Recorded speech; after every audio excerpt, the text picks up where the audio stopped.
So, welcome back to another Chats with Jack and Matt. We're delighted today to have golf coach and friend Sam Willis on the show. So, Sam, thanks for coming on. No problem, Gat lads. No problem. Well, today we want to talk. We had a chat with another coach last week about parents in golf. Today we want to talk about junior development, really, and try and guide people through the processes really of junior development in golf. So, we might have someone that's not played. Where do we start? What do we look for?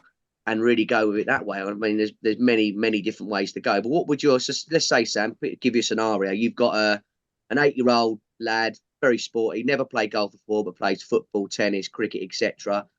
They come to see you for their first golf lesson. What does your initial approach look like? Yeah, so I mean, I would say, like, firstly, if they play those other sports, then fantastic, because you've got something to tap into straight away, right? So you've got those other sports to kind of, from a skill perspective, to tap into straight away. So if they've done that, they're learning a skill already from a hand-eye coordination point of view. So you can kind of connect these sports together, and kids are quite visual as well. So you can kind of what does a tennis forehand look like? What would a tennis slice look like? If you were playing football and you wanted to hit it into the top left corner, what would that look like? If you want to hit it to the bottom right corner, what would that look like? So you can kind of connect these sports together and be quite visual and creative with it. Definitely like kids playing as many sports as possible and not specialising. So when you've got the parent or the kid that inevitably maybe the parent sometimes that wants the kid to specialise in golf and they're 9 years old, like the absolute no for me. Like, just play as many sports as you can. Obviously, they must have an interest and a passion for that sport, but the more they're developing skill, athleticism, hand-eye coordination, the better. And if you're playing other sports and doing that, then that's really important. So I don't like kids to be just golf-centric, all golf at a young age. Yeah, it's make him an athlete first, isn't it? Make him a rounded individual first. And then if they want to, then it's their choice, isn't it? You get to sort of 12, 13, then they start to think, well, I want to take golf a bit more seriously, or I want to start playing a bit more football, etc. But you make him a rounded athlete first, don't you?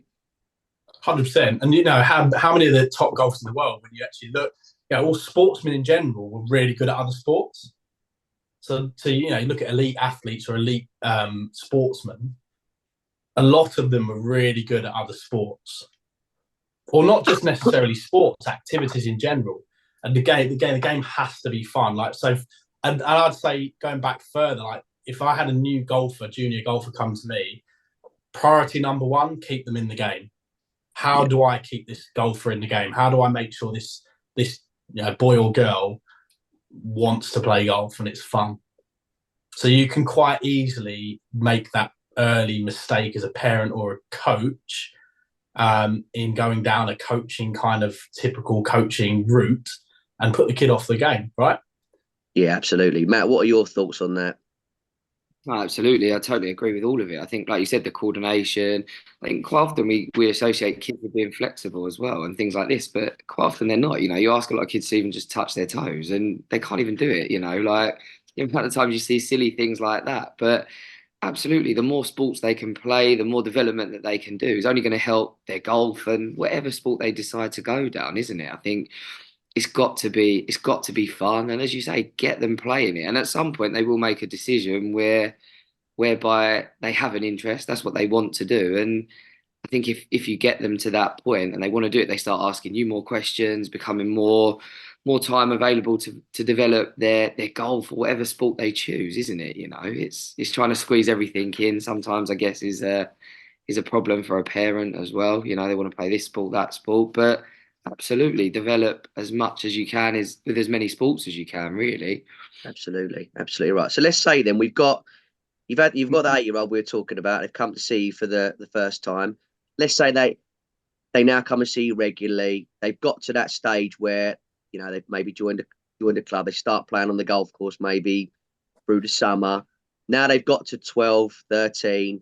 Now they've got to that crossroads where they say to you, right, Sam, I want to take my golf a bit more seriously now. You've got me to a point. I want to take it further now. Golf's going to become my, one of my main sports. How does your coaching sort of approach change when that conversation is had with a player and a parent? Really good question. So I'd still be really mindful of at that age, it's still a game and it still has to be fun. So that would be the first thing. Like, how do I make sure we can maybe step this up? And, you're kind of potentially looking at the junior saying that they want to specialise in a sport now. So it does naturally become more serious, but it's still a sport and they're still a kid and it's still a game. So it still has to be around this kind of idea that it's fun. They want to do it. They want to continue to do it. How many golfers drop off later than that because it became too serious, right? And that balance between it still being fun, but starting to play some tournaments, starting to experience what pressure maybe starts to look like to them with a card in their hand when there's more consequence to shots. What does good practice look like? And then really role models around them is massively important. So whether that's like you guys, like county coaching, what am I doing? How am I delivering the hour that they're with me or the time that they're with me? So that's not just from a physical point of view. How am I teaching this youngster to behave in the right way, to build them up as people, right? Because we have a massive influence on our golfers, more on their, not just on their golf game, right? And so any good golfer that I've maybe worked on in the past, I wouldn't say it's my ability to physically coach them that has built a rapport and led to me being their long-term coach. It's more like me as a person, right? Them connecting with me as a person. So that's really important. The people they have around them, they have to be the support network. So it becomes more serious, but the parents can't be looking at success and failure being, did you shoot 74? Did you shoot 85? It's, how did you approach that day? What was your mindset? Like positivity, like being kind to them, right? That's what I experienced the most. If you can just make sure these kids feel like they're in a safe place to learn the game, as it gets more serious, it's got to stay fun. Yeah, you've got to. You're right in what you say. You go to a lot of these tournaments, don't you, with the kids, and you've got to ask them really, what are you doing here? The first answer of all of them has got to be, I'm here to have, because I enjoy it. I want to be here. As soon as they start saying things like, my parents want me to play, or I've got to be here, then it's a massive red flag, especially at that young age. It can be very very brutal, can't it, junior golf? Absolutely. Yeah, I think there's such a fine line between, because you can go back and listen to how Tiger was brought up and his early, there's we don't know Tiger Woods, right? But there's Tiger Woods is the golfer. He's the golfer he became, the GOAT because of what he did and how the way his dad treated him at an early age. But you could also say the flaws in Tiger Woods as a person are because of the same things that made him an incredible athlete and golfer. And now as a parent, as myself now, my goal is rounded human being above everything. So that's for my kids, right? So the way I'm going to teach a golfer is going to be rounded human being first, always, every single day of the week. And if that means that's potentially tempering their ability to push on as a golfer, I'm going to do it all the time. So it's about having that balance that you've got to create this rounded human being. Then there's not a right or wrong way for every single kid as well. Every kid's different. What's the support they have at home? What their parents like? How are you getting in that relationship with the parent and the child? So it's a fine balance in that. The other thing I would say as well is that just competition and having that consequence to a shot and a card in their hand at a young age, I would also say is really vital. Because I would say, I look back at my junior golf and my lack of success as a golfer was because I didn't get under the gun enough, early enough, and for long enough, and I didn't do that enough. So again, that's that fine balance that you got to find. Absolutely, I totally agree with that. Have you got anything to add to that?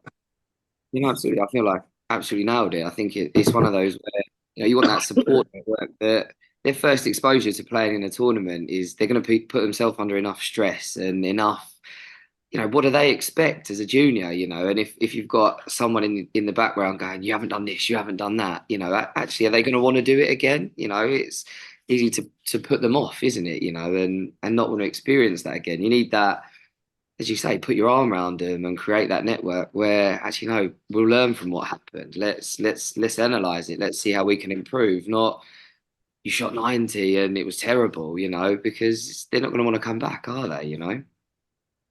Yeah, and it's not all a bed of roses, right? So they've got to have the negative experiences of playing poorly, having a bad round. You can't protect them from everything, right? So we want them to have those, hard experiences and have some sort of adversity within the game, because that's how you grow and learn and continue to improve, isn't it? But it's how we act and behave as parents and coaches to help them, guide them through that process. Very easy to knock a kid down, not want to make them play again. So it is a tough balancing act. Something that I still feel like I struggle to get right on a weekly basis. Something I think I've always struggled with from a beginner process of me being a coach to now as a more established coach. Still find that balancing act tough. Yeah, because everyone's different too, right? Like everyone responds in different ways, don't they? Some people do want to respond in a certain way. Some people need it in a different way. So it is hard. It changes from person to person, from lesson to lesson. And I think when you teach so many at different ages, it is such a balancing act, as you say. And sometimes you do, come away from a lesson after and you think, oh, could I have worded that better? Should I have approached that in a slightly different way? We're trying to, it's that balancing act too. You learn as you go, don't you? For all of us, I think. Yeah, we're still learning every day as coaches, aren't we? In every lesson we do. If you've not got that kind of self-reflective process as a golf coach, you're not trying to grow and improve yourself. So whether it's a kid or an adult, you should kind of always have that reflective process of how could I have done that better? Would I have maybe gone a different route there? And that might not just be the technical parts of the golf lesson. That might be like the language you used, the way you behaved, the way you communicated. Yeah, absolutely, 100%. Going into technical stuff, just want to get your thoughts really on. Excuse me. What, again, everyone's different. We teach everyone differently. But what are there any sort of keys that you look for in a juniors movement, so when they're going through that sort of development phase? They're getting into they might be coming down in handicap to sort of 10s, 12s, 8s, whatever. Are there any movements you're really looking for there that you like to implement with people or with kids? I'm very aware of my biases in terms of how I see golf swings or how I like to see a golf swing. So I think I've made the mistake in the past of trying to make golfers in general, but juniors, look a certain way. Yeah. How I perceive a swing should geometry wise, how it should look. So no, like skill is kind of well up there, like and ultimately, like if you can get a junior to stand on the right leg, hit a golf ball, stand on the left leg, hit a golf ball, right-handed, left-handed, both hands, do you know what I mean? Like creating that skill, however, within a framework of something that is not too volatile.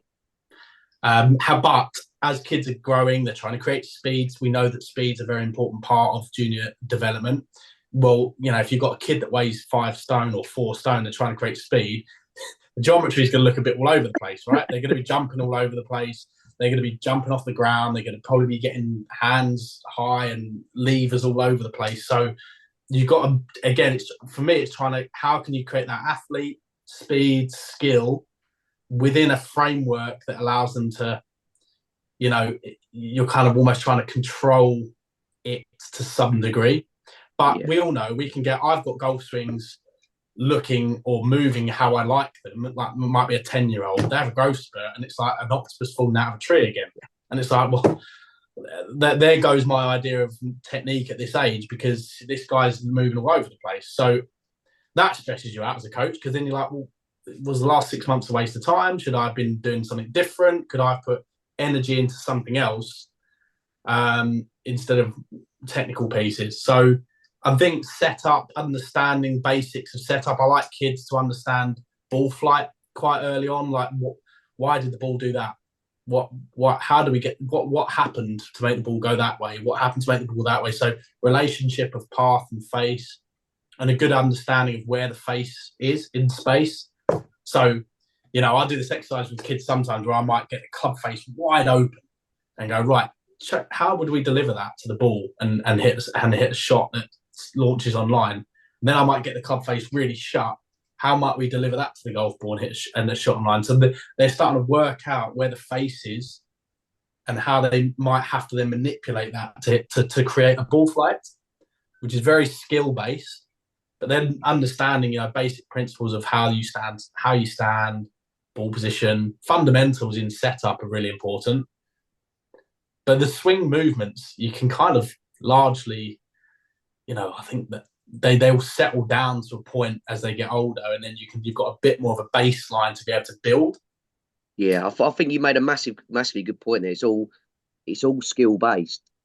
So like, you might have a kid that is progressing, and you might give them a skill to go and practice instead of, oh, you've got to go and work on your, creating X amount of degrees in lever halfway down or whatever, or so you might task them with doing that drill or doing that skill instead of giving them a drill.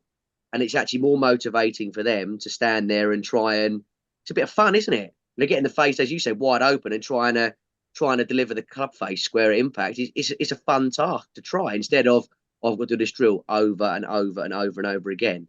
It's a great way of, I think that's great for any golf coach really to go with. It's a fantastic way of keeping the kids engaged in their own practice. Where the weather's been over the winter and even now with how wet it's been, it is hard to motivate yourself to practice. But if you've got skills and challenges to try and accomplish, it makes practicing for kids a lot more enjoyable. Yeah, I think if you can have this triad of skill, some technical pieces, and performance, how can we practice where there's a consequence to the shot? There's some scoring-based games, and try and Junior's got 50 golf balls. How can we get that triad of ways to train in those 50 golf balls? And the technical piece might just literally be, how wide are your feet? Where's the ball position? It's the smallest nugget, isn't it? It's the smallest nugget for the kids, the technical bit. Definitely. Yeah, but I would say that I made the mistake as a younger coach. Making the main bit. All day long. And Charlie Croker, who I coached for years, who exceptional golfer, I would look back now, honestly, and I'm honest to a fault. I'll always be honest. I think if I've done a good job, I'll kind of say it. If I feel like I could have done a better job, I'll say it. And I look back at some of the golf lessons I gave Charlie, and I'll be like, Jesus, he was good despite of what I told him to do, not because of what I told him to do. So it's like I gave that kid some, at times, golf lessons that were just way too technical, or too technique centric. Yeah. So we get paid to learn on the job, don't we? Ultimately, in 5 years' time, I'm going to look back at now and go, Jesus, I wouldn't do it that way. But I stand here now and go, 5 years ago, Jesus, did I really do that? So I think we never nail every single lesson. We never do a junior golf lesson and after that hour go, that was optimal, that was 10 out of 10, that was perfect. But I was definitely way too technique focused going back. And that's my bias, right? I love technique, I love golf swings, I'm a golf swing nerd, that's my bag. So I've always got to be able to be aware, especially when I'm coaching kids, that I'm not going into my bias.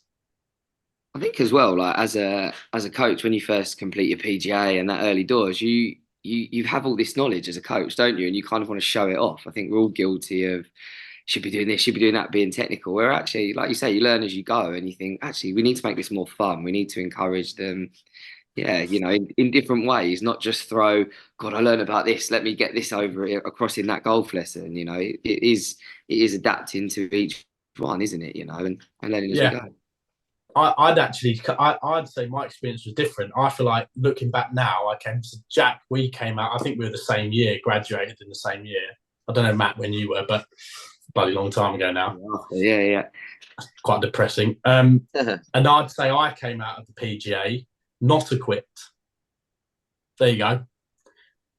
Tag the PJ in this. I feel like I came out not equipped to do a good job.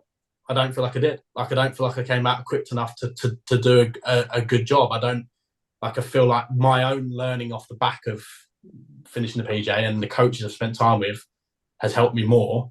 I don't feel like I had enough technical knowledge. I feel like I was like, they're not going to nail it for 3 years and you're going to come out this all singing, all dancing golf coach. Of course you're not. But I don't think I came out with enough education to do a good job as a golf coach. You learn in the trenches more than anything, of course. The more lessons you do, that's how you learn. But yeah, like, it is a tough. The junior coaching's hard. You're not really taught to do it either, are you? You know, you're not. No. You're not taught. As you say, you know, there's not really a background to an assignment on it or an exam on it as such, is there? You know, Really, Sam, regarding the PGA not feeling as equipped as maybe you would have liked to afterwards. And you're right in what you say. You can only do so much in that time. You know, they've got a lot of people to try and pass through the program, and you get a certain amount of knowledge from that. But you certainly learn a lot more, especially in the junior coaching sector, actually getting out there and delivering some stuff. I know when we very first met, I remember going to a primary school with yourself and trying to learn some golf foundation stuff. Even that I didn't feel like was massively groundbreaking in what they was teaching you, but at least it was something they were trying to do to help you with kids. But you know, you really make your own programs, don't you, and deliver what you feel is beneficial to the kids. Yeah, absolutely. And you add tools as you go along, don't you? You just add these tools as you go along, and your toolbox gets more full, so you can you got more variability in the different ways you can do golf lessons. And then that goes back into kind of like Matt said, I think earlier, like applying this to junior golf, like kids are so different. Like they learn in different ways, their experiences are different. So one golf lesson is not going to look the same to the next lesson. And obviously, when you start out junior coach or start out coaching, it's going to be very generic, the information you give. But you'll get more skilled at doing that as you go on, and the golf lessons are going to be more varied. And ultimately, like we know, the junior coaching, when you got that junior for the first time, the goal is to make it fun for them to stay in the game. So that is always the priority. But yeah, I mean, we'll just hopefully, as a golf coach, you'll keep getting better at what you're doing, and then the success rate of keeping kids in the game, getting kids to a high level, will keep improving. Absolutely. Matt, you said about sort of common mistakes in junior golf lessons. I suppose for us, it's difficult to comment on other coaches and what they do because we're not privy to just necessarily watching a lot of junior coaching sessions. I suppose we get maybe new juniors that come to us, and Sam, you must get the same. And it might be not necessarily common mistakes that the coaches are making, but what information those kids have got. Is it the right information? Have you got to change their mindset to being more skill-based instead of technical-based? How have you found that, juggling maybe a new, pretty good junior golfer coming to you instead of another coach that they've seen in the past? Yeah, okay. So I would say, from my perspective, and this is simply from my perspective only, what they're working on, they either doesn't have any correlation back to how better impact and better ball flight, or they don't have a clue why they're working on it. So what you're working on, or what have you been working on? And frankly, when I've got a new golfer in, whether they've been with someone else or not, what they were working on in the past is going to have no bearing on what I do with them, because I'm going to do my own diagnosis and analysis and take it my way. But often they're working on something that they either have no clue why they're working on it, and it doesn't actually have any correlation back to hitting the golf ball differently or better. So that would be the thing. So, and then again, I would say this is mistakes I've made in the past, would be just too technique orientated. And I wanted to say now, it's not that we don't want to be technique orientated to a point. We do, and that becomes maybe, you know, when that golfer's developed and they can mentally handle that load, physically they've grown more, that becomes more important. But yeah, I'd say that's the biggest one. Golfers like, why are you working on that? Oh, I don't know, just told me to do it. Okay. And it's like, no, it doesn't have any correlation back to impact, and they don't know why they're doing it. So that's the big thing. I'll educate my golfers. I might give them the most simple thing to do and then over-explain why this is appropriate. Why is it helping it better impact? Why is it helping the ball do what we want it to do? And I'll put massive emphasis on why we're doing it, but the actual piece will be as small as possible, as minimal as possible. Yeah. Do you feel like with that as well? You know, you're talking about. I think to be honest with you, talking for me and Matt, we would have been the same, massively technical loaded initially, because you're trying to almost, you got to say a pet more for a parent really. They have a parent might have a preconceived idea of what a golf lesson should look like, and you're trying to kind of adapt to that a little bit. Oh, if I just do this challenge with them or a game with them, is that what they want? And ultimately, I think, as you say, we've been, doing this for quite a number of years now. You kind of stop worrying about that a little bit, don't you? You're like, no, I'm comfortable in what I'm delivering here. This is what I feel's right. Do I need to be more technical? No. Do I care what the parent necessarily thinks about that? No. When I think my opinion on that's changed a lot, where it used to be, are you happy with that? I'd almost ask a parent, are you happy with what we've done there? Why should they be happy with it? The child's got to be happy with it. I've got to be happy with it. If they're not happy with it, they can go somewhere else. Do you know what I mean? It is a difficult balance. Yeah, ultimately, you've got to get the parent on board to some degree, because if you've got an 8-year-old and the dad says, no, we're not going back there, they're not coming back. So that person has to leave my lesson. The kid has to be like walking out with very clear instructions, and it's pretty understandable. They have to walk out, for me, hitting it better. And that goes with every golf lesson. They have to come out. Obviously, I use TrackMan quite a bit. I have to see the data change. Now, whether that's some skill-based stuff, whether that's task-orientated, whether that's very external, whether that's something technical, I want to see the data change and the ball flight change. How I do that has to be the most minimal and less intrusive way possible. And then I want to relay that to, number one, the kid in front of me. I understand why we did that. I understand how that helped the club face square better, and I understand what that did to the ball flight. And then if the parent sees that, they came in doing X and they've left doing Y, and it's better, so they're bought in. Whether that is a technical change or whether that is a very simplistic idea that you've just thrown out into the universe and that's helped them make the change, doesn't matter. But I think what we perceive to be value in a golf lesson is all wrong. I think all of us as coaches, we perceive a valuable golf lesson to be technical information. You want to sound like you know what you're talking about. You want to give this technical information. Well, ultimately, that's not helping most people. I think public's perception of what a good golf lesson looks like is so far out of whack, it's untrue.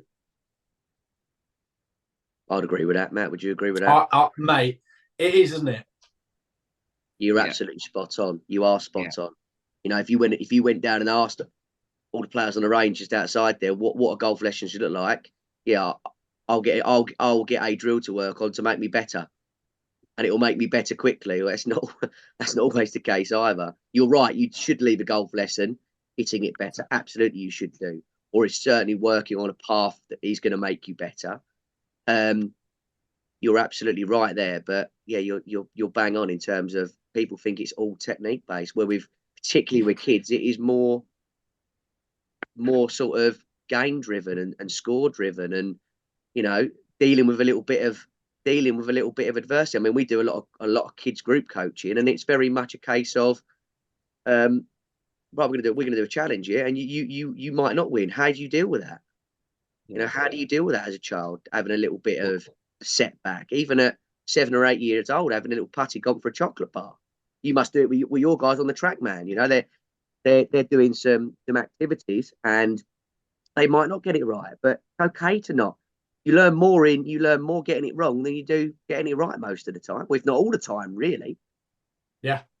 Ultimately, whatever change you give someone, they're going to walk away. My goal would be I've got to see ball flight change right now in this session, but they're not going to own it. So they might go and revert. So something I do with like a lot of my golfers and obviously juniors in particular, like we might say, like in my head, I'm like, right, I've given this bit of information. They might have learned this skill 70%. They might have had 70% improvement in this skill. Now, I know if they come back and they've retained 70%, I'm buzzing. But if they've dropped off and they've retained 30%, I'm still buzzing because they've come back better than where they came in last lesson. So again, that then dictates how minimal the information you give them needs to be, because you need them to retain that, not only just retain it, try and improve it and make it more robust. So I'll give the same golf lesson, but in multiple different ways, like around the same thing. But like I have this thing in my, and again, massively important for kids. When they leave, I visualize this line all the time. And on one side of the line, they've got like way too much information. They're not really sure what they're doing. I've given loads of information. But on the other side of the line, it's like they know what they're doing. They saw the improvement, but they almost wish they wanted more. They almost kind of think, oh, I would have liked a little bit more. And sooner they were there and go, I just wish I had that little bit more information in this lesson. It wasn't quite enough. But I'd sooner they were there than leaving going, oh, that was a lot. I had to take in a lot there. It's like getting to the end very of the book. quickly. Yeah, right. You can get into that space very quickly when you're coaching, because we can blurt out something that might seem minimal to us, but we can blurt out 3 or 4 different things that in our world seem minimal. But to a young kid who's taking that in, at the end of the lesson, they might have 4 or 5 different ideas floating around their head. And it's like, they've got to go play golf and get better. That'd be number one. Absolutely. And the language you use, and sometimes I think we just default into blurting something out and you're like, oh no, actually. And then they might question you, well, what does that mean? You know, and it's how you put your point across, isn't it? You know? Yeah. The moment something leaves our mouth, it's out there, isn't it? Yeah, you can't take it back. Absolutely. No, pick when you speak, choose when you speak, choose your words wisely, because they're like little sponges. Absolutely. They certainly are.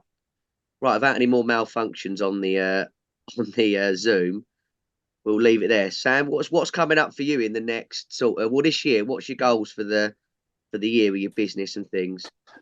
Yeah, I mean, I think that it's personal development and my coaching, really, like just continuing to try and grow the way I deliver golf lessons, my knowledge. Like, I've definitely seen the better golf lessons I do, the more people I retain and the more people I coach and the better players I coach. So, yeah, coaching better players, but to keep growing the knowledge and making time for that, because we know what it's like being on that treadmill coaching. Make time for that. So, like, sacrificing that, being like always coaching, just making some time to learn and to continue to grow what I'm doing as a golf coach. Really, I want to get to the end of every year knowing that I'm a better golf coach than at the start of the year.